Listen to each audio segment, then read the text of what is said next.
Good evening and welcome to Flat Earth UK Live. Joining me tonight is Chris Wrok of Flat Earth Reality. How are you doing, Chris? I'm wonderful, Nathan. Thanks for having me. Appreciate it. Hello, everyone. It's better.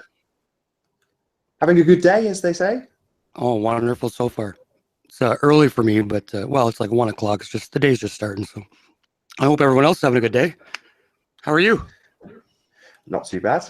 Not too bad at all. And to anybody joining us in chat, thank you very much for being here. I'd like to start off Flat Earth UK by asking my guests how they found out the Earth is flat, Chris. So maybe you can kick us off by telling us exactly that. How did you find out Earth is flat? Wow. Well, it all started for me by researching, just having, not liking television any longer and researching whatever came up on YouTube. I think I was into Kennedy, and then I was into a couple other little things. I found Apollo, and when I laughed that off the first time I heard about it. The moon mission, of course, we went to the moon. I'm 45 years old, and I had never, maybe 44, I'd never heard that we had never gone to the moon. So I laughed, but I looked, and the very first 2-hour documentary that I saw convinced me that we never went to the moon. And I looked into that for a couple of days, and then on the side it says related videos on YouTube. And of course, one of the things that they related was is the Earth flat. I think it was Stars Are Souls was the video. Now this was probably maybe end of November, early December 2014. So a little bit before the big spike in like March, I'll say, that came a few months later. And there wasn't that many videos. There wasn't like millions of videos like there is now. So Stars Are Souls was the one I clicked on, and I watched it 5 minutes, and I laughed, and I turned it off. And so it wasn't actually a realization, but that was the first introduction to it. That was the introduction, yeah. And I laughed, and my friend was with me, and he laughed, and we didn't even go down that road. We had already went down the craziest road together of Apollo, and we couldn't believe what we found. We weren't ready for the flat Earth. About a week later, I found it again, and it was another Stars Are Souls video, and I watched it. And this time I was like, okay, I'll watch it this time. Like, I'll watch it. I'm not going to watch 5 minutes of it. I'm going to watch it. And he made a couple of good points, and enough to make me look for another video. And then I found Math Powerland on Eric Dubé's channel, which now is a big controversy, obviously. But anyway, so I watched that, and I was like, wow, that's interesting. And then I found Eric Dubé, of course, and then I was pretty well hooked. And now it's been a year and a half of me, well, a year and 4 months of me trying to, wrap my head around all the aspects of it. It didn't take me much longer after I really looked into it, though, to say, yeah, there's something going on, because it sparked a memory. And the memory was me going to a beach at I live on the coast of Lake Ontario, which is one of the largest lakes in the world, and we have a massive, beautiful sunrise position where I live. But one of the things is you can also see the CN Tower from where I live. So that's a major monument. I knew the size of it from Google, and I went. The memory it sparked of me was going to the beach and looking across the beach and seeing New York in the distance, which I learned was 35, 36 miles away. And after the flat Earth came in, and I learned what the curvature of the Earth was, I was like, wait a minute, how could I see 36 miles away? A coast that's a couple hundred feet high. How can I see that? And then it sparked a bunch of, how can I say it? I had to go and do a few experiments. So I used the CN Tower because I knew its height and whatnot. And I went from different locations from 30 miles, 44 miles away. And I tried to do some easy math, visual math on different days, different conditions, and see if it made sense. And it certainly didn't make sense. So here I am a year and 4 months later. When you say it didn't make sense, it's hard to fit between globe thinking and flat Earth thinking, but it's always nice to give a bit of clarity. So when you say it didn't make sense if we live on a spinning ball. Well, it didn't make sense if we live on a curved Earth the size that it did. Of course, at this point in my journey, it was right at the beginning. I hadn't learned about the spin or not spin like aspect of anything yet. It was just, is there curvature or not? And There seemed to be, obviously, the bottom of distant skylines wouldn't be there. There would be some obscurity, but it wasn't near the amount that should have been if we lived on a sphere the size we live on. So that started the journey, and the discrepancy wasn't just a little bit; it was a grand amount. It was large. So we're talking when there should have been close to 500 feet missing, in between 400 and 500 feet missing because of my height and altitude. There was less than 100. So it's something that makes you go, "Wow, let's look into that. Let's see what makes that happen." And so then I learned about mirages, superior mirages, what causes atmospheric refraction, what kind of conditions that caused, and because I live right on the lake, I can view those conditions any day. I can just go there and look. Doesn't matter what condition, and it's always, we always are able to break that rule. Always, there's almost no time you can't. Only when it's so foggy that you can't see is the only way you can't break that rule. And that's one of the things I like the most about flat Earth is that you can take power in the fact that you can just go and have a look. It's as simple as that. Yeah, it's synthetic, man. You can just go make an observation and see for yourself. At least it can start you on the right way, right? Yeah, exactly. So, I mean, before flat Earth, were you at all conspiratorial? Were you into aliens? I think we chatted before about a little bit. Oh yeah, I was a big space head growing up, like most of us. Loved all that stuff. Grew up with Star Trek, the Jetsons, Star Wars, everything. Babylon 5. I even watched Red Dwarf, for goodness sakes. You know what I mean? So. Oh, you're a Red Dwarf fan? I didn't know that. Oh, I was for years. Yes. Yeah, I watched probably all of them. So. Superb. Oh yeah, Cat's cool. But so yeah, I like them all. Reasonably open-minded, but you were. I mean, I was a bit of a NASA fanboy, and all the terms meant, and I'd watch launches and stuff because I was into it and subscribed to NASA, or what's it called? Yep. Science at NASA, not the NASA channel or Math Powerland. But yeah, so I was into it, and you were the same, where you were into sci-fi and space in general. Oh, absolutely. Yeah, that was one of the things my mother and I had in common. We both liked Star Trek. We grew up with it. She liked it, so I got into it.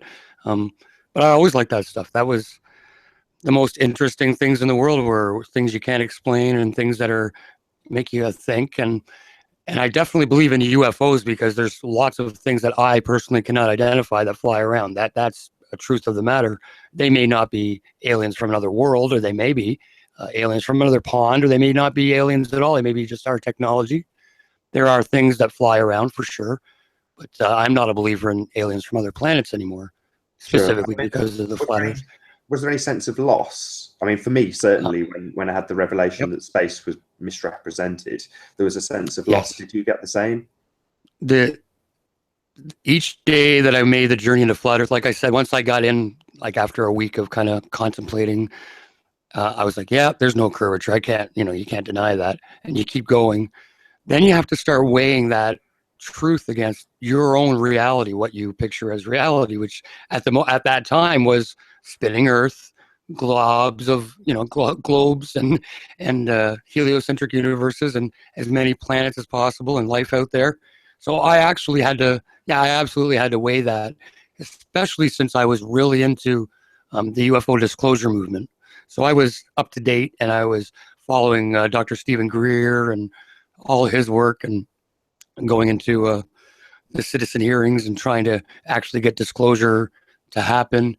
So I was really into that. Now that I think back on it, I think it was a scam. I think the whole thing was a ploy, was a gatekeeper, was so another off-world programming. Because you said obviously we may have aliens, they may be in another puddle or pond or whatever. But I think most of the current sci-fi and even the science definitely is just off-world programming to convince us that we're globular and that there are stars that are a million times bigger than our own sun and planets. I agree. And so forth. So it's just propaganda. Yeah, but you also had exactly. You had a bit of a, I don't want to call it a spat, but a few fallings out here and there over religion. And maybe you could talk us through how you maybe left a bit of religion and then came back to it a little bit. Does that make sense? Sure. Well, again, when I became a born again. I grew up Catholic. I grew up in the Roman Catholic Church. However, as most kids, I found it pretty boring, and I didn't pay much attention to the church. However, I got my moral values from my parents and from the church. Sure, that's morally, I thought I was a pretty good guy, I guess. I wasn't a bad guy. But I certainly didn't understand the depths of spirituality. Now, I've come to realize I've been what you call a born again Christian for about just over 10 years now, maybe 11 years. And there's a big difference from being a Bible believer to being a God believer than going to church and believing what a man says about that, a dogma about that. Because man can mess things up so bad it isn't funny. So I always say when I talk about religion to other people, don't believe me, don't believe your preacher. Look the things up for yourself and make your own decision. So it's very important to me that happens. So that's what I found happening, was that everybody was teaching their own version of what was going on, and they didn't really gel, like, biblically. So I didn't have much faith in that. So I was like, okay, let's find out what's really going on in life. And I started to watch Art Bell, and I started to listen to Art Bell and the Coast to Coast shows, and all the alternative understandings that I could get my hands on. And I went through the New Age spirituality movement a little bit. I actually found Santos Bonacci that way, which he's a wealth of knowledge, but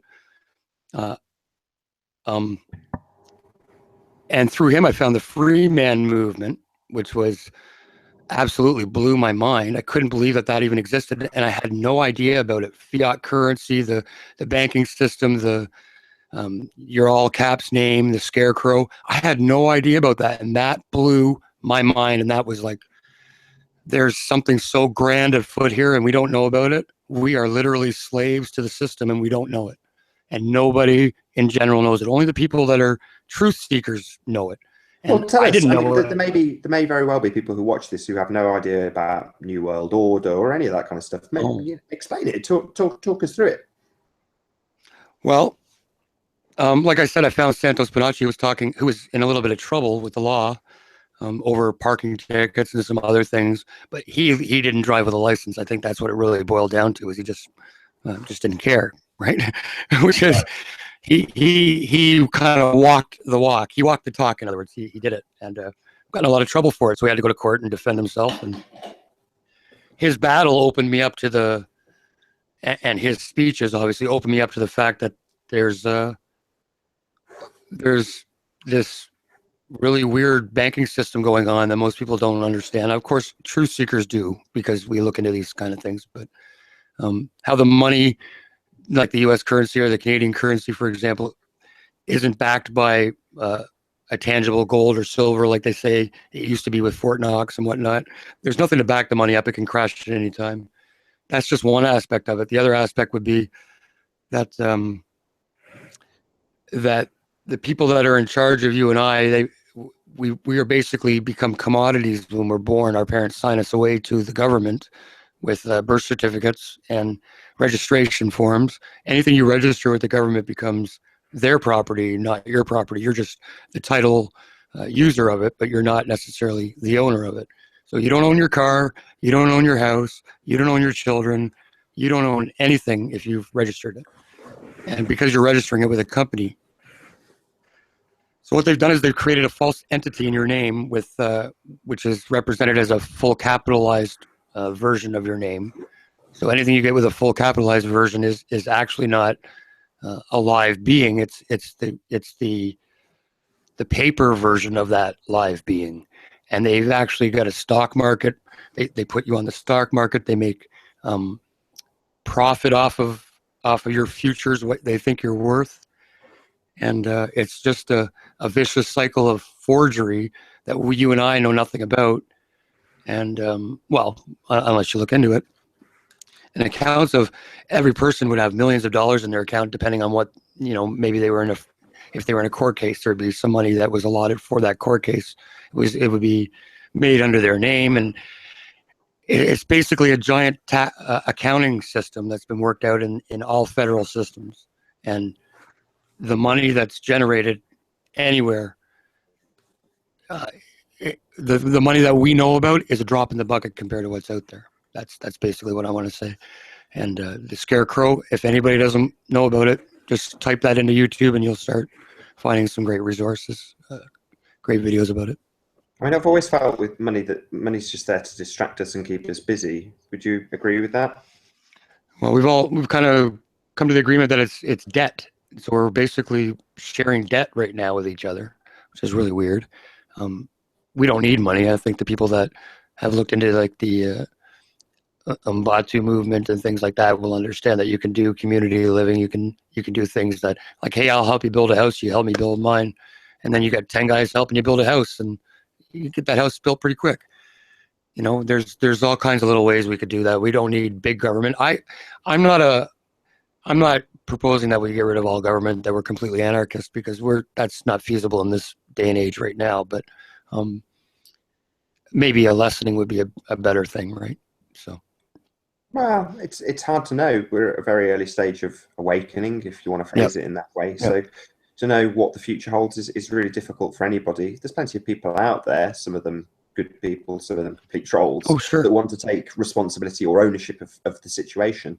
And in some ways, I think that it sits in two categories. You've got flat Earth, which is the social element, if you want to call this the social elements, then fine, or the proof videos and the websites, all of those things, and the trolls and the personalities, that all sits in flat Earth.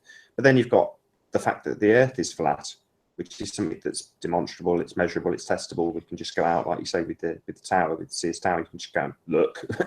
And that's what the difference is between a horrible conspiracy like 9/11, where there's potentially lots of graves being trampled, or the Holocaust, whereas flat Earth is fairly benign in that respect. Would you agree? I would agree. It doesn't scare as many people off. I think that's why it became as popular as it did so quickly. Like you wouldn't get this rise in 911 seekers, or at least as far out after 911, or any of them, Sandy Hook, Kennedy, any Titanic, anything you want to talk about, Pearl Harbor, it doesn't matter. This rise in the flat Earth, like from 1,000 videos to 6 million videos in just a year, is unheard of. It's just crazy. And the numbers are bigger than I think what they're letting us know. I believe that. I know people have been talking about the numbers are smaller, they're inflated, but personally, I think it's bigger, um, just based on the amount of videos that are out there, and based on how many I've made, how many you've made, and the average Joe doesn't make as many as you or I, for example. And there's 6 million of them out there. There's a lot of video makers, let alone a lot of people that don't make videos. So the movement grew really quick. A lot of people think that has to do with an awakening, you know, the age of Aquarius, kind of 100th monkey effect. Who knows? It's hard to say what did it. Maybe it was, you know, people say it was released, but I still see a lot of control for it if it was released. So I mean, that's definitely true, but I think it always boils down to what you said earlier, which is you have a flash of something that happened in your life that was unexplainable on a globe. Then that's normally a bit of a trigger. I mean, for me, there's constant flashes of things that you go, yeah, that made no sense, that made no sense, that made no sense. And then you find out flat Earth, and they all go from the back of your mind right to the front. And, you know, that's not something being released. The Earth was always flat. That's the bottom line, I think.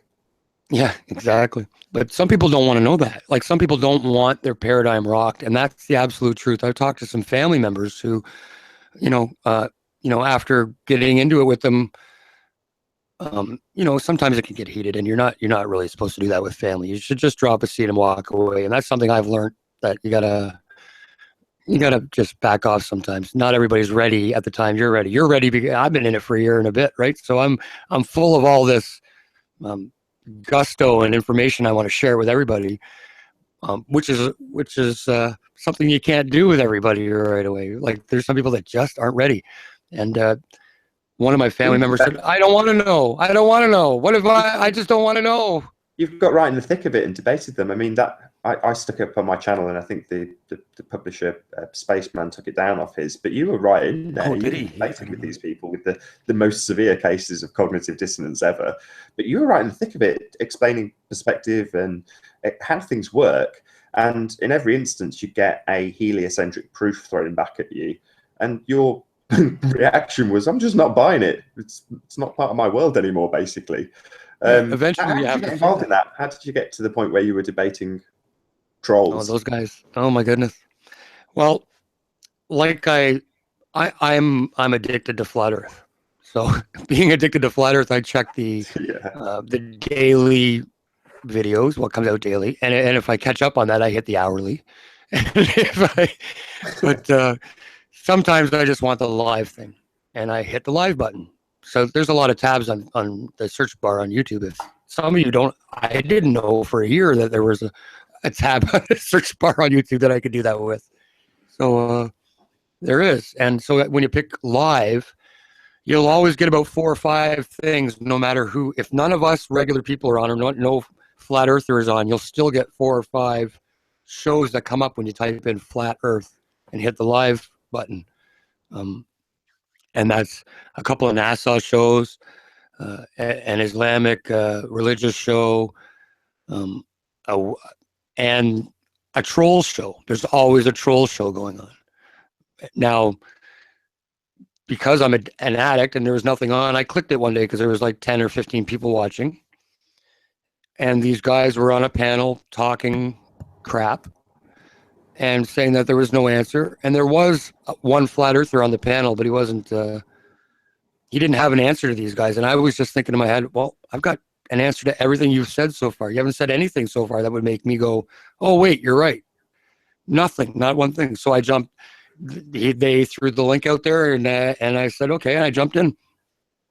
And it wasn't too long after that you jumped in, that same show. And that was the very first show that I jumped in. Now, Antonio and I happened to jump in at the exact same moment or within a minute of each other. So I don't know if there was an exchange going on in the talk before then, because I hadn't been there that long. I've been listening for 5 or 10 minutes. But I jumped in, and these guys were, like, they had a couple of guys that they're not unintelligent people. They're deep in their belief, and it's hard to get anybody out of that. There was a geodetic surveyor on the board, so he said. There was the spaceman guy who is an old style computer coder, and his world is all space. That's what he does now. So there's a couple guys, and Negator X, I think we've seen him around a couple of times. He was there. A few other people. So they're not unintelligent people by any means. They're really trapped in their reality, and they can't seem to break it. So I was just there trying to stick up for flat Earth a little bit, and I realized fairly soon that, they're not gonna even listen, let alone contemplate. So, I mean, one of the things you were talking to them about was the perspective, which they just couldn't accept. The examples they would give, well, when I'm driving along, I should see this. So they wouldn't accept that what you see is kind of what you get, and things don't change just because we say the Earth is flat. But you would explain these things and give them detailed explanations of why you don't see the bottoms of things. Maybe you could give us, or give the audience, a bit of an explanation of mirages and perspective. Well, because I have a unique perspective, I guess. I have a unique view of Toronto. Not exactly where I live, but Toronto is just based on this weird arc where the corner of the lake is, where you can get about a 30-mile view from probably, 5 or 6 different really good angles, and they're all 30 miles away from Toronto. It's a weird thing, but we can use the Toronto CN Tower because it's fairly lake. It's right on the lake. It's actually 2 meters below the lake at its base where it's built. We can use that as a guide because we know its height, to visually measure against.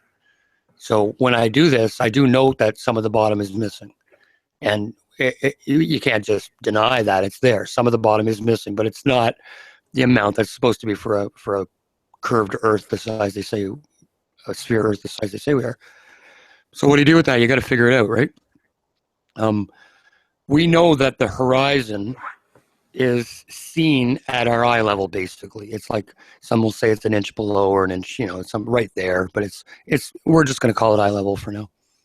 And it always stays there, which is a flat Earth proof on its own. When you go up in a plane, it's always there. It's still at the same eye level. It doesn't drop as it should if you're on a ball. But this is an actual reality. This is an optical illusion, because the ground, or if you look over water, for example, and you see the horizon at eye level, that's like 5.5 feet for your average man. And that's just not what's going on. The horizon, the water is actually at your feet. It's actually right down at ground zero, right at your feet. But we see it up high. So everything slopes up. And that angle that slopes up, that actual angle is the exact thing that makes sunsets and sunrises possible. Because the sky slopes down the exact same way, but oppositely, of course. So when we see the sun overhead position, that's the only time it's the real position. Whereas when it's earlier than overhead or later than overhead, it's only what's called an apparent position.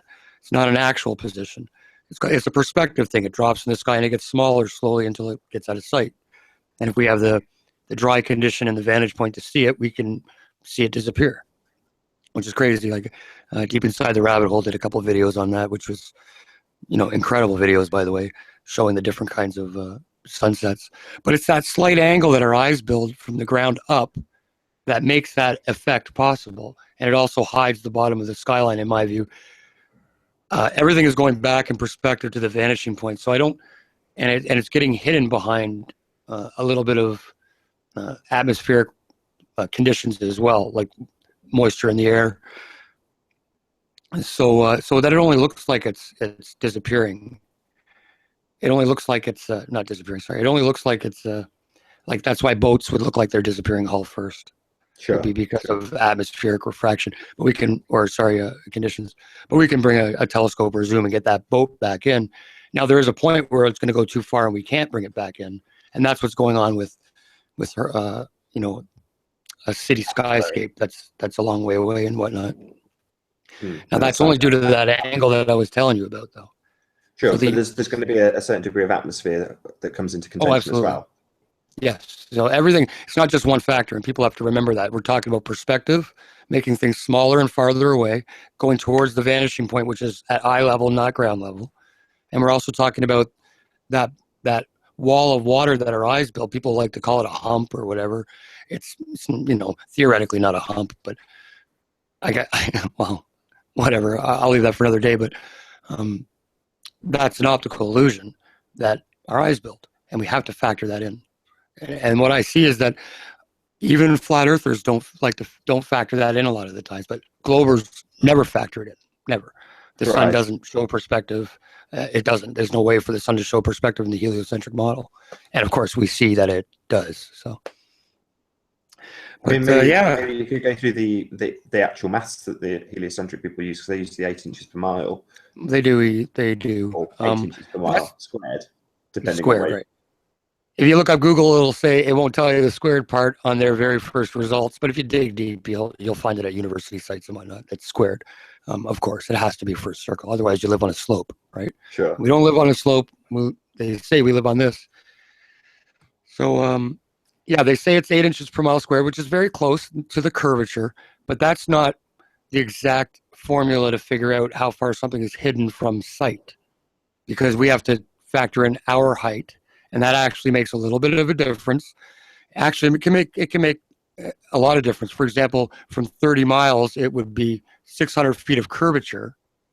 However, from my 5'5" eye level, or 6 foot height, wherever my eyes are, that would make it about 480 feet instead of 600. And if you're up another few feet, it would make it 400 feet. Like this. So there's a relationship. If you're up as high as 20 feet, it would make it 400 feet. So people have to remember that if they're gonna use that kind of math to prove their points in flat Earth, just use the right math. That's all. Don't use 8 inches per mile squared to say that, hey, that thing is hidden 600 feet, when in reality it should be hidden 400 feet. You know what I mean? But it won't be hidden 400 feet anyway, so we're fine. just do the math. That's all. So it's not 8 inches per mile squared is the curvature of the Earth, but it is not how we calculate how much of something is hidden behind the curve, because we have to factor in our height. Right. I mean, from perspective to water sticking on a ball and one of the heliocentric constant go-tos, which is gravity. How do you overcome this when you've got people throw gravity in your face? Personally, I like to stick to facts that work, that are contradictions in their model, because they're going to come to us and say, no, gravity holds water to a ball. So I think it's kind of hard to fight that if their reality allows for that belief, right? Their reality allows for planes to fly around with the atmosphere. Now, I can tell them that, yeah, well, the Coriolis effect only affects paper airplanes, but not real airplanes. And it affects bullets, but not cannonballs. And, and it affects hurricanes, but not rain or normal weather patterns.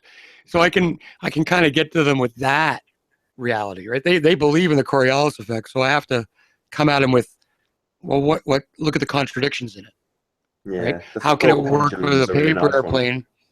I They really actually like the Foucault explain it. pendulum. Do you like that? The Foucault Oh, the pendulum's full great. call. Yeah, I had to look at that one too.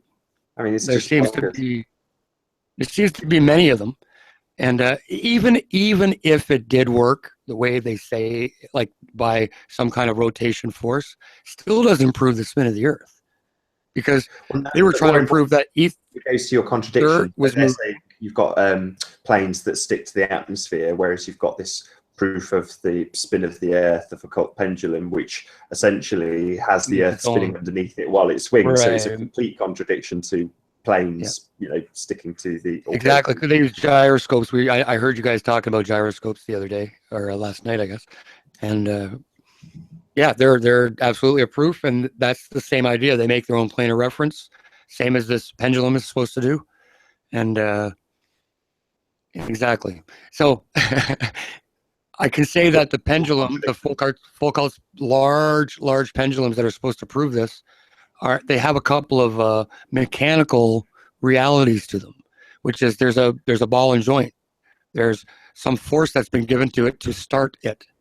There's these things that, put it this way, if the Coriolis effect was a real physical thing that could affect things like pendulums, I would think that they would never need to start it, and that a pendulum would never stop. That the swing of the Earth would do the work for it, and these are things that just don't happen. So, Foucault's pendulum is a funny one. Gravity, I like to say, explain helium and gravity. Explain the math behind helium, or the blimp that it carries, or the Zeppelin that's made of, or the metal object that they can lift now with helium. So explain that metal object and helium, because it's all got weight and mass. So explain that in your gravitational mathematics. And once they've done that, they can then explain that with somebody completely on the opposite side of a ball with that same blimp essentially going away from your feet. It's just complete farce. Yeah, I agree. And you just got to try and get people to look at one specific angle of something a different way, right? And you can usually judge what kind of person you're dealing with. For example, if they believe the 911 official story, you're probably not going to get them with the flat Earth truth. They're probably not going to be interested or get it. And that's something we've seen too with people opposed to the flat Earth. They seem to believe, not all of them, but they seem to believe the truth of the matter, the official truth versus the real truth. I mean, when we chatted the other day on Skype, we got to the sort of conversation of the 500 years of the globe and that massive level of programming that people are just accepting of. Maybe you could speak to that. Well, it's pretty common knowledge how they'll tell you 500 years, and then it kind of worked its way into the church in such a way that it was promoted, it was accepted, and it was like, okay, yeah, we'll do this. And since the church at the time was the educators, there wasn't really a separate education system at that time. That's how it got pushed into that realm, and it's always stayed there. And then we've got our educators, the way it works today, out of that system. Like it was originally that system, so it was always in it. Before 500 years ago is a different matter.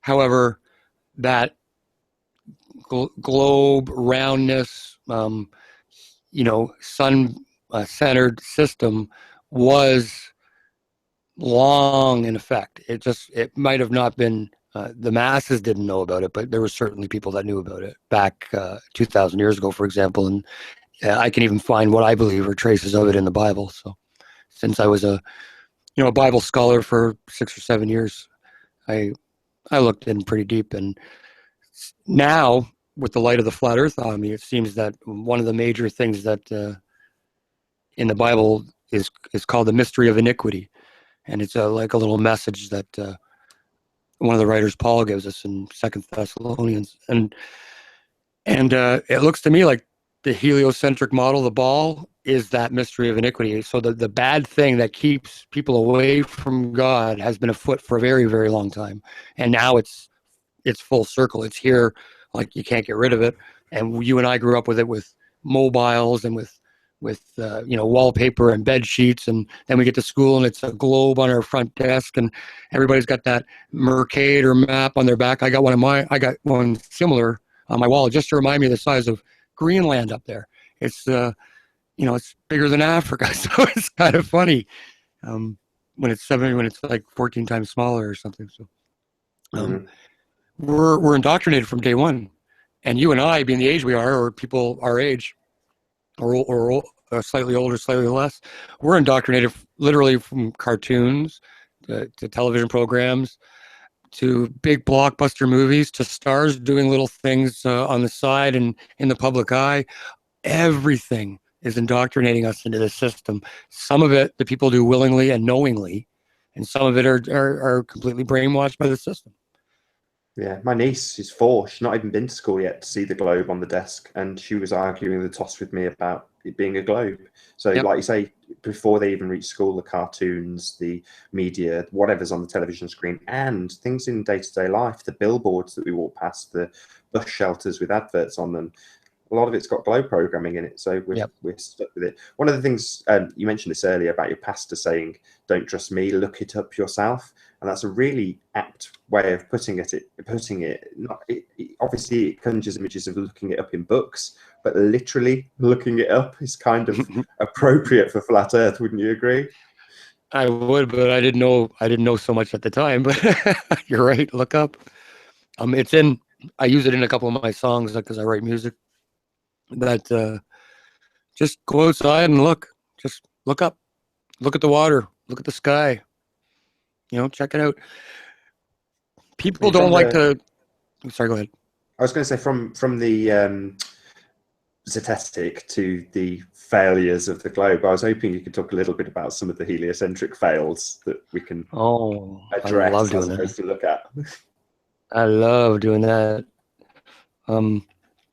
Yeah, I have a website. I'll just plug it real quick right now. There's nothing for sale on it. So that was my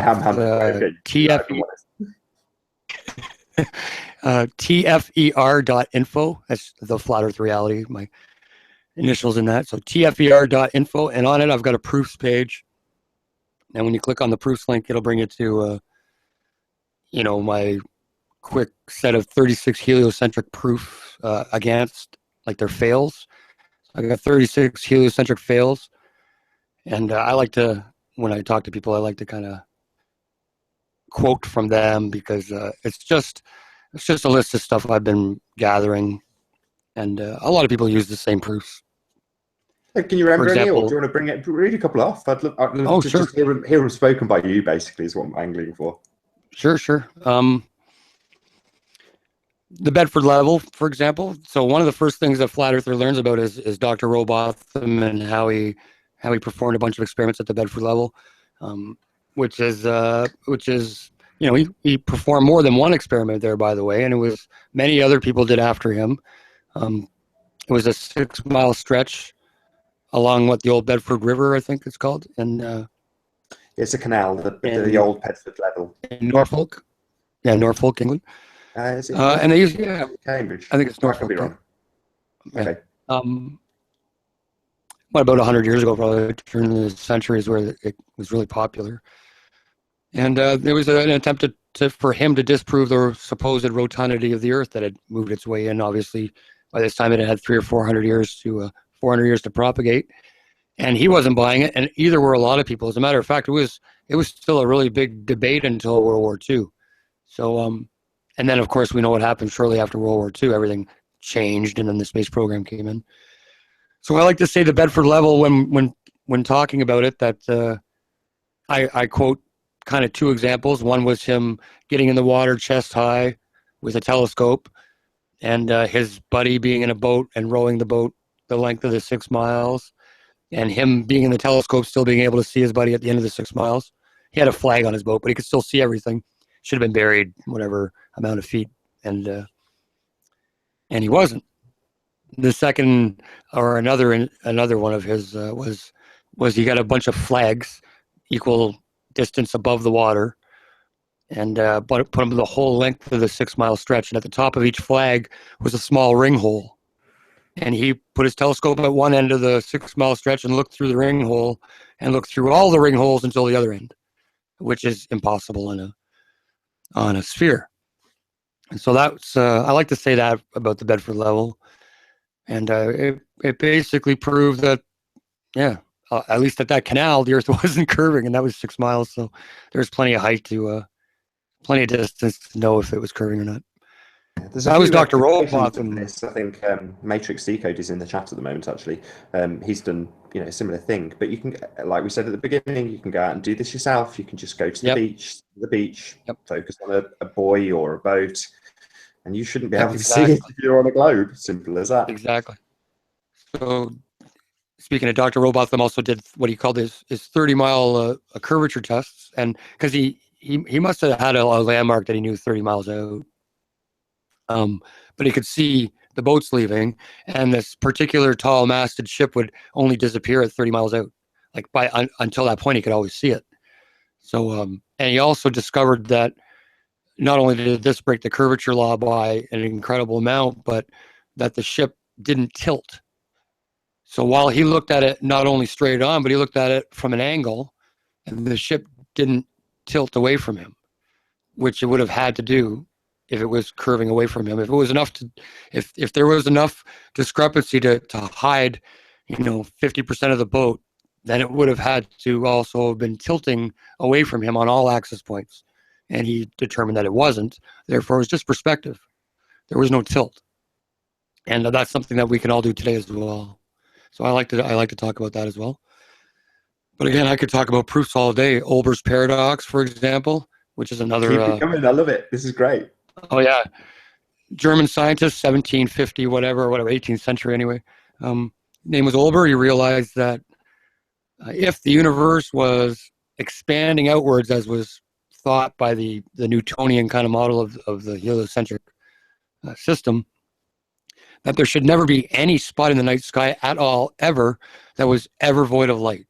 That it should be completely always bright white with stars, because it's a mathematical equation that says if there's so many stars over this distance and we multiply that distance out by almost infinity, it's going to put too many stars in the sky. So there shouldn't be any black at night, but of course there is. And it's an actual mathematical equation. There's actual math to it based on the volume of a sphere. So we've got pi r squared. We've got the heliocentric system, so we're centered around the sun. But ultimately, in the heliocentric system, you've got these other suns at vast distances, and they're astronomically bigger than our own sun. It's just ridiculous. Yeah, I agree. Especially in light of the P900 footage that we've been seeing lately. And you can also get the same kind of images, by the way, that's the Nikon P900 for anybody that's interested. Look that up. That cracked me up, actually. Patricia Steer just did a little, like, a tongue-in-cheek Patricia CIA exposed. And on the last shot, she had her with the P900 looking at a really flat horizon and something like the strap line.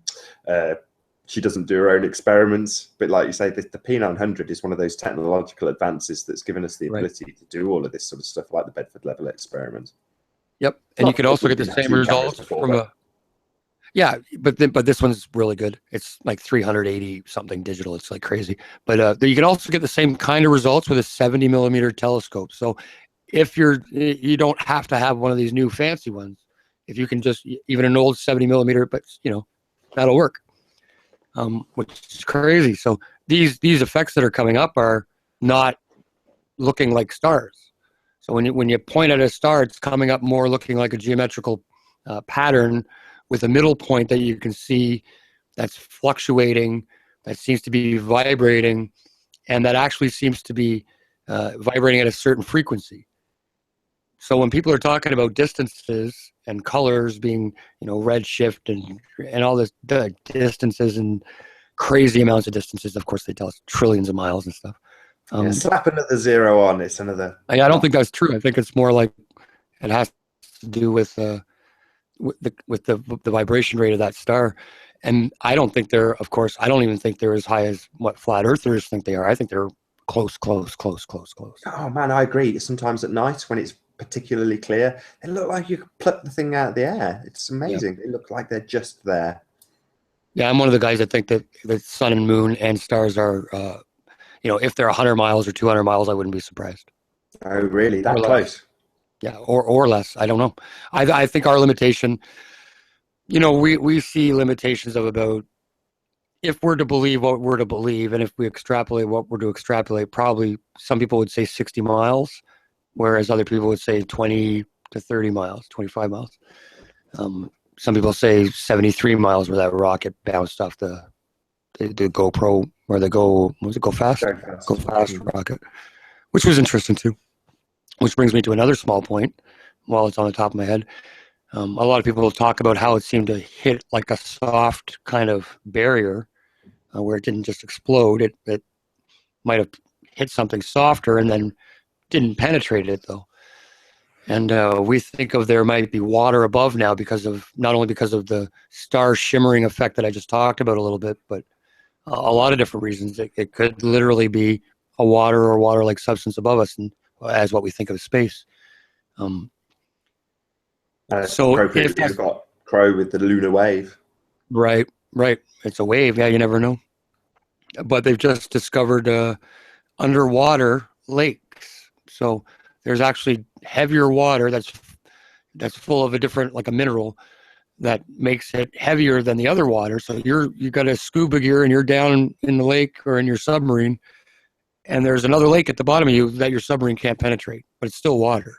And you can even see waves rippling on it. You can see underwater waves rippling on it. Crazy stuff, underwater lakes. So it's some kind of water, but it's heavier, and they can't penetrate it. So I'm thinking maybe what's on the bottom is also on the. I was just thinking what's on the bottom might be on the top. Yeah, I was going to say, they tell us a lot as well. Like they tie the spacing in terms of the people who've been down to, say, the Mariana Trench. They say there's more people that have been on the moon. Not. But they obviously tell us, they disclaim that underwater is very seldom explored, or very little of it has been actually mapped, if you want to phrase it that way. Yeah, absolutely. And, we can only go, down 8 miles or so. Excuse me. It seems to be an impenetrable area at about that distance. So, sure. We don't really know what we're dealing with, top or bottom. One thing we do know what we're dealing with, and you back to the debunkings just because I like it. Another thing that you're really good at is sort of picking apart things that NASA provide people with and they firmly believe in. Oh God, NASA is definitely one of my favorites. I don't know where to start because that's the one that got me going to begin with, right? With the moon landings that didn't ever happen. The moon landings, yeah. So, let's just say that once more, actually. Not only the moon landings didn't happen. Well, the moon landings we were presented with didn't happen. That I can be sure of. Whether they did anything else, we don't know, right? Now, people do. There's a bunch of thoughts out there. Is the moon and the sun, are they like are they literal things you could step on, or are they? Well, let's get into this. I mean, before you get into the debunking, what do you think of the moon and sun? Do you think that they are physical objects like rocks, terra firma? Do you think that they're lights in the sky? I always did. Because we don't know. Yeah, I always did until this point, but flat Earth makes you consider everything else, right? So, the effect I see with the red shift that can occur with a lunar eclipse, for example. That bothers me with a solid moon. That I see transparency there. I don't know if anybody else sees what I see, but if you were to put an object behind a translucent moon, like a semi-see-through moon, like a sheet of paper or whatever, a giant sheet of paper, whatever behind the moon, if it was semi-see-through, it would do the same thing. It would show the same red effect. Documented, actually. I mean, it's supposed to be stars that are occulted by the moon or pass behind the moon that are seen through the moon. So this is, been documented for a very long time. Yeah, there's a lot of flags that depict that, especially in the Muslim world. There's a lot of flags that depict Venus or another star occulting the moon, the crescent moon. And how can you see any star through the crescent moon, right? In a heliocentric model, it's impossible. And there's half a dozen flags I can think of off the top of my head that, that I've detailed that do that. Yeah, so. we've gone slightly off topic because I'm really sorry, but back to no, that's okay. NASA and their nonsense. That was, the flag one was actually one of the ones I used to debunk. Is another proof. Is they're in flags. The stars are that's not possible. But Apollo was man, that was an eye opener. There's a few things I can say were a real eye opener for me in life, and Apollo was one of them. It was like, oh my gosh, they faked the friggin' moon, and where do you want to start? Well, I mean, I chuckle whenever I think of NASA because it kind of makes me think, how did our parents get fooled by this? And I asked that question in one of my videos, and somebody gave me a really concise answer, somebody who was in their late 60s, 70s, and said when it was presented to us, it went by really quickly on a 17-inch poor quality screen or on the radio for a lot of people, amazingly. Yeah. And you didn't have time to process it, whereas today we have YouTube, we have freeze frame, we have slow motion, we have massive screens, and you can really pick this stuff apart. So it's not surprising that we do. I mean, you talked about flags. We've got flags on the moon that they show us. I don't know where you want to begin, but you take the lead, mate. I usually begin by saying, you know that famous blue marble shot that we've all been sold, that's in every book, that I use it on all my videos. That's a series of images called the blue marble images, but they actually took those images from 1969 or earlier, for all we know, all the way through 1972. And the one that they published was like the last shot, they say, of them coming back from the moon from the last time ever in 1972, the last mission. And they snap a shot of Earth. And that's the one that's sold to us as a reality. And that is the only one that was sold to us as a reality for decades and decades and decades. That was it. One shot of Earth. And I like to say, well, there's a film that was released not too long ago, was it A Funny Thing Happened on the Way to the Moon? Yep. And Bart Stubrell's Running from the Bible one. That was really funny too. But I like to say, funny thing happened on the way to the moon. That's where I would send somebody first to watch about the moon, because it's like a 2-hour doc and you can see all kinds of stuff. And they fake those blue marble shots, and we actually have film of the Apollo astronauts, the Apollo 11 astronauts faking that. We see Michael Collins bright and center, and then the cardboard cutouts in the window. So that's where I would start with that. Say that shot that you think you see, that blue marble image, is fake.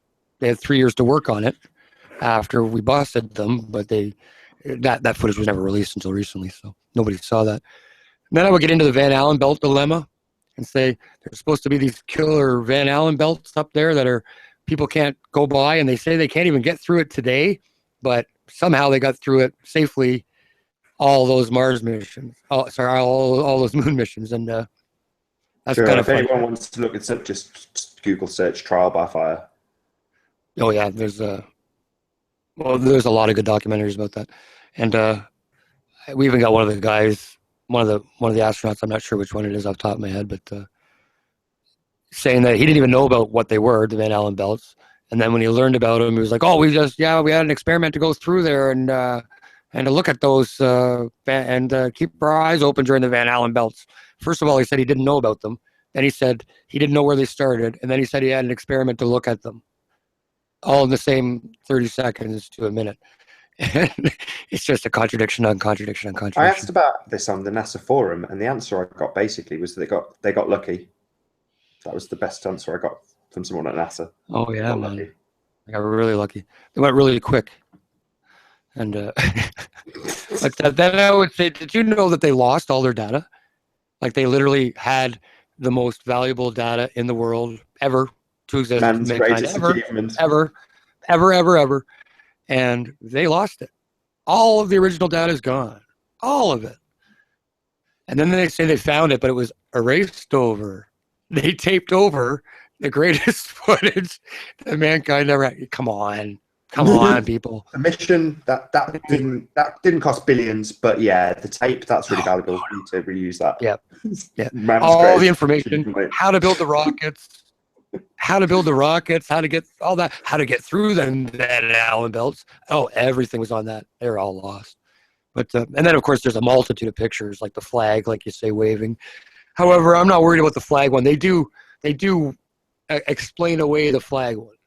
So I'll give them that. They say there's a wire in there, and it's just a little bit of movement on the astronaut's hand that does it, and that's fine. I can buy that. However, I can't buy that there's no crater underneath the lander. I can't buy that there's no footsteps on the way to and fro from the moon buggy that's up there. When there's moon, they got the moon buggy in the middle of the friggin', place. It's like not next to the lander, and there's no tracks. Or there's tracks that are not next to where the actual there's tracks and there's are. no. Yeah, well, they're not even.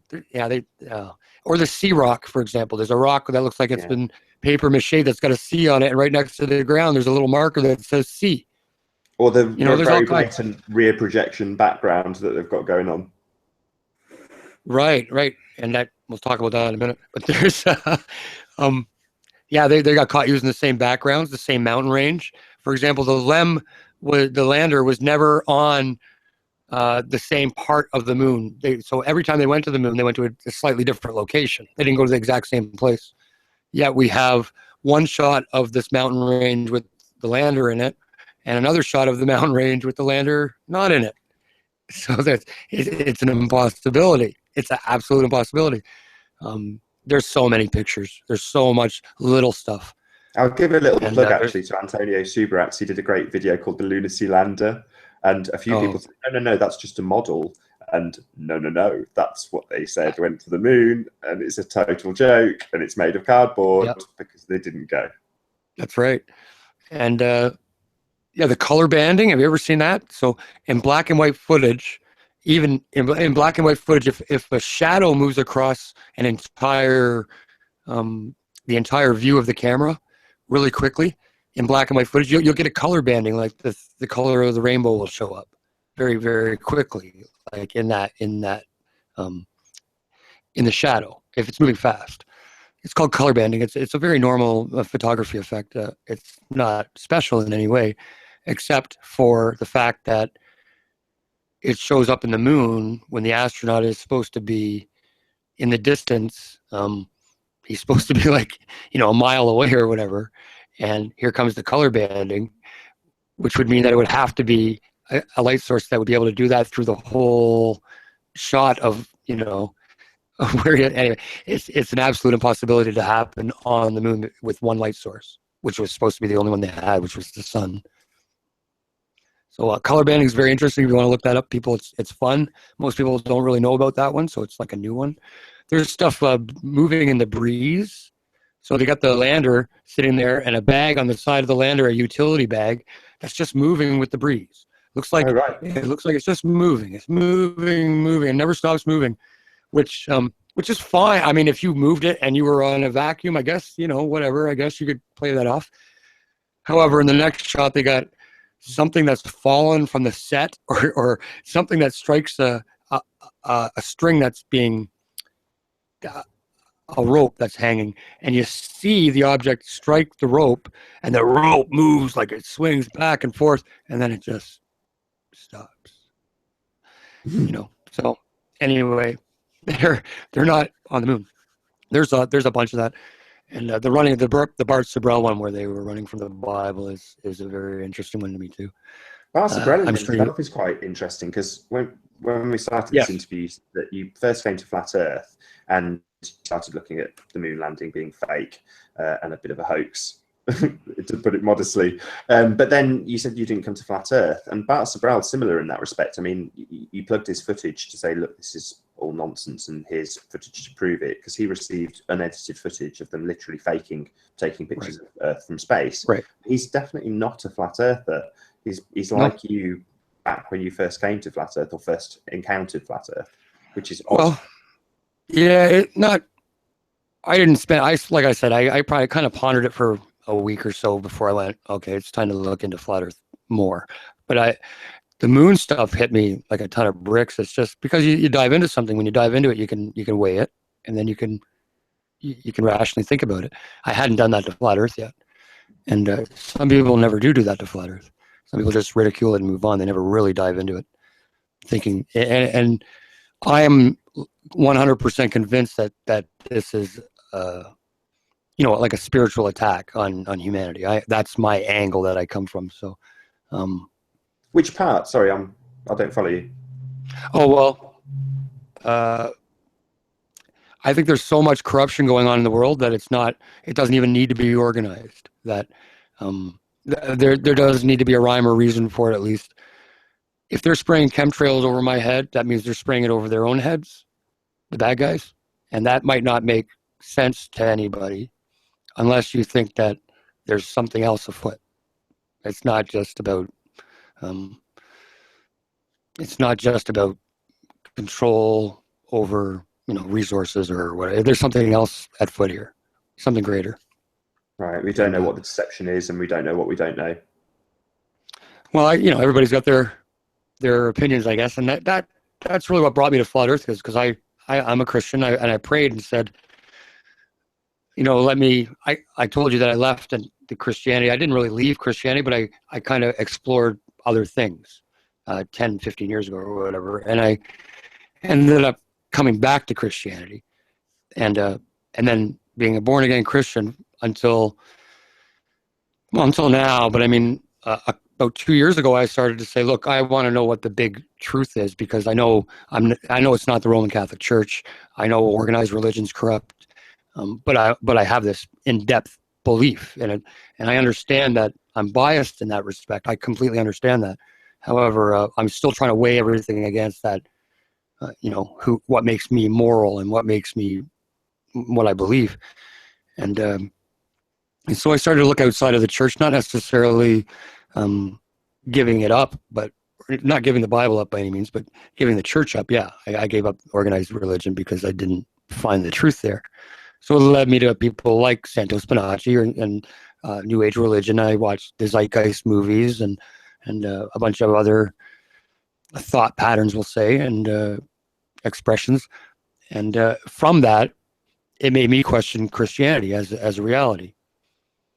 So I'm glad to say that I came back and found that Christianity is most definitely the contradiction to all the rest of them, and that it's kind of portrayed as only one of the other star god kind of religions for a reason, specifically because they want to demote us to being one of the other ones. And I'm saying that there's a reality to the original story, which I believe Christianity can teach if it's rightly divided, and that original story was corrupted hundreds of ways in all manner, including all kinds of New Age ways, including the Roman and Greek gods and the Norse gods and the Babylonian gods and all these stories. These are the corruptions of the original story, which is told in the stars. So there's no denying that there's a connection to astrology or astronomy, whatever you want to call it, I guess, depending on your view. But there is a connection, and to run away from that connection is silly, right? So we had disagreements about this. Again, we talked about this before we did the show maybe a week ago, and maybe you don't want to talk to this, but you were talking specifically about Robin Poe and the rigid nature of Catholicism. Oh, I love Robin's work. Don't get me wrong. I'm sorry. I do. I love. I watch your Bible study. I love it. Yep, me too. She doesn't. She probably doesn't know I watch, but I do. Yeah, I love a beautiful person. I just don't believe in Catholicism. I've been down that road. I've been down that road. That's all I can say. It's my belief that it's completely corrupt. However, there's great people in it. Don't get me wrong. Great people in it. My grandmother, devout Christian. Like you said, Robin comes across as, the nicest person in the world, and rightly so. So I have nothing against her by any means. I had issue with a Catholicism point. We'll just put it that way. I'll leave it there. And bring it on. Yeah, Robin's great. No, Robin's got the biggest heart and the thickest skin as well. I'll tell you that for nothing. Maybe you could talk to something else that was equally fascinating. Again, this isn't very flat Earth, but it was something you were talking about. How can I phrase this without taking all of your words away from me? About Adam and Eve. If I say that, I knew you wanted to talk about. Yeah, I grew up Catholic, but not understanding the Bible really. I never dove in and studied it, but when I started to, I found a certain preacher that had a belief, and his belief, of course, transferred to me because he was my guide at that point. And I stayed with this guy for like 5 or 6 years because he was so good, and it made perfect sense. He knows the languages, he knows all kinds of stuff. But anyway, that's not my point. I don't want to push any man because you can look it up yourself. However, the theory isn't new. However, there's a lot of just with everything, with every piece of truth, there's a lot of different ways you can explain that, or you can have a dogma towards any one of people's beliefs. But here's the long and short of it. Here it goes. Biblically, my belief is that in the beginning, that I believe in something called the serpent seed. So that's putting it out there bluntly for people. And now that basically says that Adam and Eve were in the Garden of Eden, Genesis 3, and it describes the story.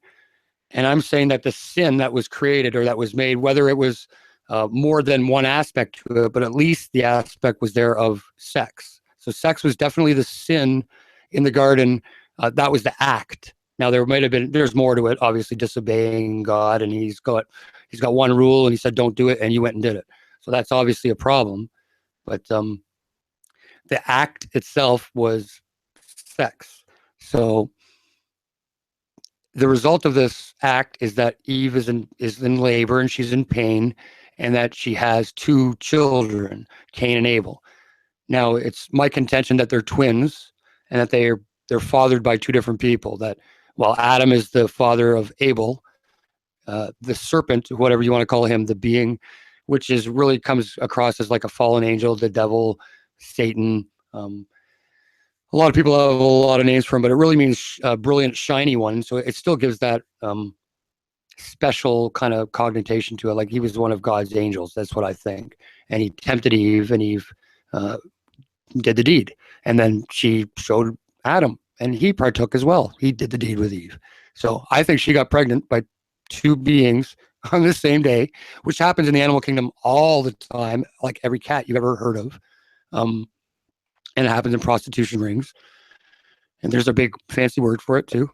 But anyway, yes, I believe that. And I believe that the Bible rightly divided will teach that completely. And there's no punctuation or chapter divisions in the original word of the Bible, like the original scriptures. People have added in chapter 3, the end period. And then chapter 4 starts this way. There was none of that originally. So when you divide that just like a sentence different, one sentence, the whole story can make sense that way. So it's my contention that the chapters are put in the wrong places, sometimes probably on purpose. But so there's a physical seed to the devil, or to the evil one, and the Bible says that these 2 lines, these 2 seeds of Adam and Satan, they're going to be Eve's children. They're going to be at odds with each other. So they're going to be at odds with each other. And yeah, sorry, had a little interruption. But so the whole way through the Bible, these 2 lines are at odds with each other, and one is kind of out to get the other one. And of course, through the good line is where Jesus comes from, and basically the Bible stories, the lineage of the Bible goes through this good line, but the evil line is always there, and it's always around them. And this is the evil line was never supposed to be there. They're a progeny of angelic beings and humans. They're like a blasphemy of sorts. You can even think of them as they weren't supposed to be here. So that's why the flood of Noah happened, is to wipe out those beings that weren't supposed to be here. Now, whether they went and they turned little lizards into dinosaurs, or whether they were already big, or what happened with that, and who knows, but there was all kinds of, genetic freakery going on back then, and God had to wipe it out. So whenever you hear of Noah's flood killing everybody, or whenever you hear of the stories of the Old Testament God sending the sword of Israel out to slay women and children and cattle and everything. You got to research who those people were, because he never ever does that to normal Joe Blow. He does that to only the descendants of these people, of the ones that were genetically modified. So that's the sword of Israel. And it's a science fiction story on its own, and a lot of people don't see that at all. They've never heard of that. But Genesis 6, the angels came down, mated with women, created offspring. The offspring are known as giants, mighty men, so forth.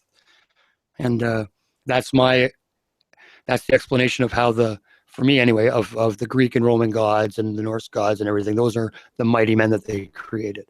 Those are the ones of renown. The Nephilians. Absolutely, 100%, yes. All right, so worth giving Rob Skiba a bit of a plug, maybe. 100%. Love Rob Skiba's work. Great guy, honest guy, I think. And his work, the Nephilium work. I've been into the Nephilium, the whole angle of that for a few years before Flat Earth as well. So it's kind of nice to see it come full circle and have meaning in our world as well. Yeah, definitely. I've just got a few more questions, and then we'll round up maybe 10 or 15 minutes time, if that's okay with you, Chris. Sure. Sure. You mentioned this a little bit earlier when you were talking about getting into debates and stepping back with your friends and family. I mean, are you quite open with them about your beliefs, and do you often debate them about it? I'd never been onto that. One particular show you and I were on together was a fluke, because I had never been to that channel before, and I wouldn't go back. It's not a useful thing to go back. There's like 7 or 8, cognitively disassociated people at that on the panel, and that's about it. That's all that's there. So I'm not worried about that. So no, I wouldn't necessarily debate them on their turf like that, but given a bigger audience, I don't mind a debate. Sorry. I meant your friends and family, as opposed to the horrible. Oh, I'm sorry. So, yeah, are they people that you'll talk about Flat Earth and say, well, here's my perspective on things? I do it, and I come up against the same thing. I will find a wall of cognitive dissonance, and eventually they'll just say no. Well, I find that if I talk to people on an individual level, it's different. They can nod their head and go, okay, that's interesting or whatever. But you get them in a group environment where one doesn't want to look stupid, and it can be 3 or 4 people ganging up on you saying, no, of course not. What are you talking about? And they just won't believe your point of view. My point of view is you understand the news is fake, right? You understand our national news is scripted. It's the same story from coast to coast. They don't even change the friggin' sentences. Like, same adjectives, same adverbs, same everything. It's ridiculous. That can go even from North America to Europe, the same damn story. I couldn't believe it when I heard it. Over and over again, our news is scripted. Like, do you understand that? And they won't believe it. And I'll show them a clip of it where there's like 20 networks all saying the same thing across the nation, and they won't believe it. So I don't know what you're supposed to say to people like that. They believe their reality so much that they won't even contemplate there being a possibility of something different. It's difficult. It can be, especially when it's family. So my suggestion is drop a seed.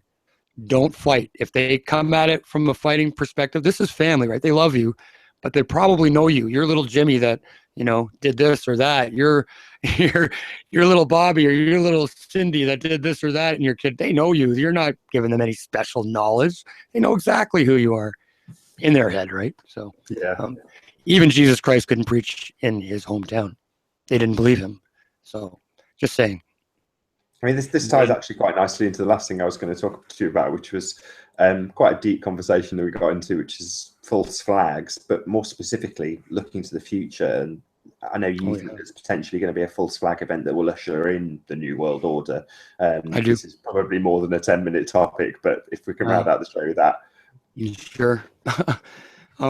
Yeah, I'm a realist in a way, where I believe that while Flat Earth is doing a great amount of good right now, and it is opening up people to the deceptions in the world, I don't think that we can defeat them by making videos and I don't think we could fight them like physically, because they've got the power, they've got the numbers, they've got, it's not feasible. So I don't think that we can defeat this system before they get it into play. They're going to usher in their New World Order, and I don't think there's anything we can do to stop it. Whether they use a false flag or pending alien invasion, or they could use anything they wanted to push this over the edge, knock out our money for a few days, and then we'll be, after a week of not having groceries, you'll be begging for whatever new system comes your way. So I'm thinking that's probably going to happen, and they're going to usher in their new world order. And I don't think we can stop it. However, my whole goal is wake up enough people to get your minds ready for when we're in that new world order, to see the bullshit that's happening then. Because it's my view that that's the last stage. And the whole biblical thing will come to fruition. The new world order is like the last stage of that. Oh, you're already there. You talked earlier about us having our capitalized name, the industry name. We're very close. Is that not just the mark of the beast already? I don't think so, because it's close. It's close. I'll tell you that. It's definitely working its way there. It's not a big stretch to say that it'll only take a few years to move from our system to a total dependent on electronic money and one world government. I can see that transition, one world law. I can see that happening not too long at a time. I don't think we're there right now. I think we're very close. I know George Orwell talked about 1984 in his book and stuff, and I can see so much of that today, but I still see that we have freedom to do things like we're doing right now, and we wouldn't have that, I don't think, in the new world order. I don't think we'll have the freedom to talk openly about negatively about the system. I mean, so while we can, sorry, go on. No, I was just saying, while we can, I think we should, and I don't think we're there yet until we can't. But do you think flat Earth is that thing you said about waking people up? And do you think absolutely it's a pretty big paradigm shift to use? But then again, if you're going to hit someone on the head with something, it might as well be a sledgehammer. Yep. Yeah, there's nothing bigger for me that can wake somebody up. I know a lot of people that they weren't even spiritual in the least, that have contemplated, well, my goodness, if it didn't happen because of the Big Bang, or that isn't possible, then what else is there but a creator aspect to it, right? For example, if we're an infinite plane, there's or similar, then that kind of throws the whole randomness aspect out of it, doesn't it? And not that I believe in any of the heliocentric model anymore. I wasn't a big believer in the Big Bang, but I thought to myself, as a Christian, well, why not? Well, God could do that. God could do anything he wanted. He could use a Big Bang. He could use evolution. He could use all that shit. But now I realize that that's all meant to hide God from you. That is exactly what it's meant to do. What you believe God, or how you get to, what you believe, I'm not going to push people. I'm certainly going to give my opinion, but I'm not going to, say you're evil for not believing what I believe. But there's nothing bigger than the flat Earth to waken somebody up to the shit that's going on around them, because they can go outside and look. And like you said, it's not scary, like looking into Sandy Hook or 911 might be, or breaking some truth bomb. This is just go outside and look. Just go look. So yeah, that's still going to be flat tomorrow as well. Oh yeah. So I'm there. There's such a people in the Bible called the 144,000, and I know there's some Bible believers out there that'll know what I'm talking about. It's in the Book of Revelation. It's talking about people being awake during the time and being witnesses for the truth. And I really think that those people will be made of flat earthers. That is just what I believe, because they see the truth. So I'm hoping the flat Earth is the thing that wakes people up, keeps them awake during the time of the end, which is, I think, right around the corner. When we have a one currency system, that's when I think we'll be in that system. Yeah, I mean, just one final point then. What elements of flat Earth have given you some extended positivity? Well, I see the light at the end of the rainbow. I don't necessarily think, I think everybody wants that light to be at the beginning of the rainbow, if you know what I mean. But yeah, I know exactly what you mean. There is a pot of gold. There is a pot of gold. It's at the end, though. And so be aware. Recognize reality when you see it. You should know that if they show 1,000 ships coming to invade us from the sky, or the sky on fire, or some weird thing. Probably just a hologram. It's probably some technology that they worked in. So look what's real. Trust yourself, trust your senses, and there is a pot of gold at the end of the rainbow. So You've said it a couple of times now. I wasn't going to address this, but it sounds like you veer towards infinite plane theory. And earlier on, you said you were quite into aliens. Is that a connection that's there for that reason, or doesn't mesh very well? But I don't mind if there's an infinite plane. I don't mind if there's puddles everywhere. I don't mind, puddle theory. I don't care. It doesn't matter to me what the reality is. However, I just don't see a drop in curvature. I don't see the curvature. I don't see the drop in the horizon. Yeah, exactly. So it's still flat. It doesn't matter what's going on. I can just, as high up as we go, high level horizon. That bothers me. That screams bigger than I can tell, or infinite plane. So, yeah. And I also want to leave people with saying that the firmament, the dome that people talk about, think about this just for a moment. If everything has to do with perspective, everything, the sun is only ever seen at actual position when it's dead overhead of you at like solar noon. The rest, it's all apparent position and shows signs of perspective. So would the dome. Like, it would have to be seen in a perspective light, if you know what I mean. And I don't think flat earthers talk about that a lot. They understand the perspective on Earth, but the dome itself would have to be showing signs of perspective, which means it could very well could just be flat and not curved at all. It could just be flat. And we see things, we see things like that we see in cones. We see in, do you know what I mean by that, Nathan? Yeah, it's flat. The Earth's flat. I think the firmament is flat above it. That's my view. I think we just see in that dome aspect because of how we see up, how we see things in the sky. But Sure. I've really enjoyed this chat. I really have. Yeah, it's been brilliant. I appreciate it. Before we do go, can you just give another quick plug to your website and your channel on YouTube? Sure. Thank you. And we'll round out. Yeah. My channel on YouTube is called The Flat Earth Reality, all 4 words. And my name is Chris Wrok with a W, silent W at the beginning of rock. I know it's weird, but that's okay. It's just a fake name. It's my stage name for my music career that I kind of morphed over to this flat Earth world. However, where can people find your 36 proofs and such? Yeah, you can find me on Facebook. You can look up Chris Wrok, WRoCK, and you'll see my real name and everything. I'm not hiding it. Just don't promote it. And you can find my website, tfer.info. And as I said, The Flat Earth Reality YouTube channel. And I just put out a bunch of stuff. I'm putting out little 1 minute, 2 minute clips, short attention span clips right now. And I'll be doing a bigger one. Yeah, thank you very much. Thank you very much for having me. I really appreciate it. Chris Wrok, it has been an absolute pleasure having you on Flat Earth UK.